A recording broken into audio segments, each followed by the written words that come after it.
it's Katie and welcome back to my channel. Today is all about tempos, so we'll dive into the why, the how, and the when to use tempos in your workout. So here we go.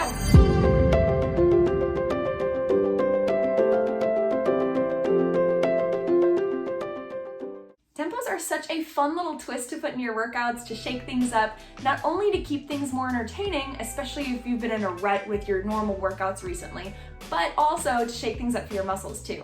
And tempos can be a really helpful tool to help you reach specific goals. So in today's video, we're going to talk about what tempos are, how to read them in your workout plan, and when you would use specific types of tempos to reach those specific goals. So first up here, what is a tempo and why should we use it?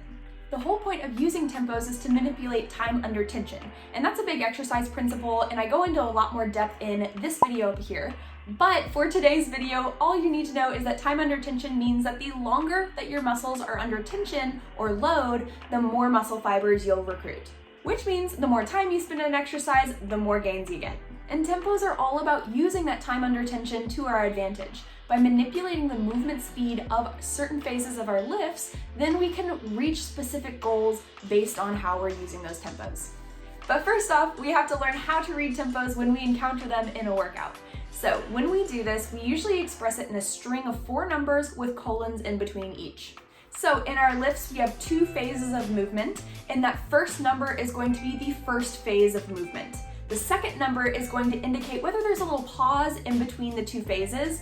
The third number is going to be the second phase of movement, and then that fourth number is going to be any kind of rest that's going to be in between reps. So let's check out some examples. We're going to use squat in all of these examples, and you can tell 4 seconds on the way down, 0 pause, 1 second up, 0 pause.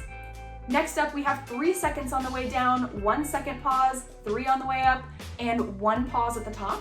And this one is a little bit more powerful. 1 second down, 1 second pause, and then 0 on the way up. Nice big explosive movement, and then a 1 second pause between reps. And finally, 2 seconds down, 1 second pause, 2 seconds up, 1 second pause at the top. So those are just a few very common types of tempos that you might see in your workouts or at the gym.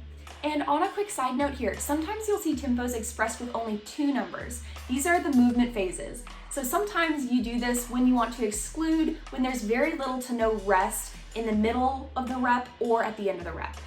So this tempo would be the exact same as this tempo. So we know why tempos are important and how to read them. Now we're going to find out when you should use specific tempos in the gym. The most common ways we use tempos in the gym is through eccentric loading. If you don't know what eccentric means, I go into more depth in this video, but for the means of this video, all you need to know is that there's 2 phases of muscle contraction, eccentric and concentric. And eccentric is the one we're talking about today. And this phase is when the muscles are lengthening. It's also the phase that causes the most muscle damage, which also means the most muscle gains. And that's why eccentric loading is used mostly for building muscle and strength. But our focus and our training may shift a little bit depending on what type of weight we're using as well. If our goal is endurance, we're going to use lighter weights, more reps, and we're going to really slow down that eccentric phase.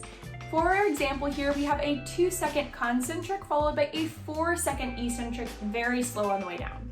And if your goal is hypertrophy, which is the growth in muscle fiber size, you should be using a moderate to heavy load, medium reps, and a slow eccentric.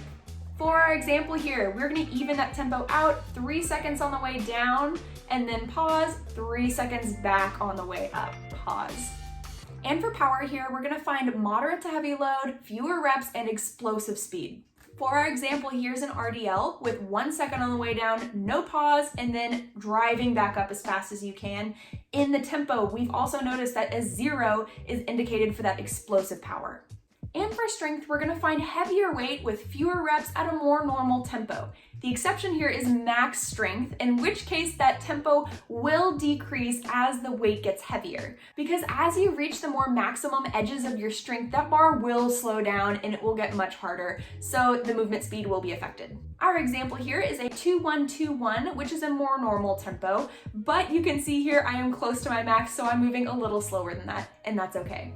And another way we can manipulate tempos is through isometrics.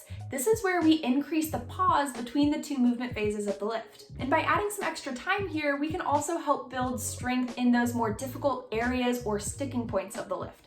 And the example here is a lat pull down. If you're having trouble in that top phase of your pull-up, then you can come back to a lat pull down and have a little extra pause in between those movement phases. So now you know what tempos are and you can add those to your workouts.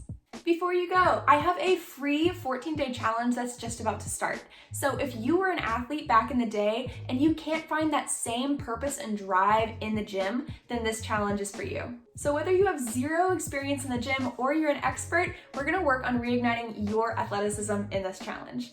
Otherwise, if you enjoyed this video, go ahead and share it with a friend, and I will see you guys on the next one. Stay healthy, bye. Oh, hello. Oh, hi.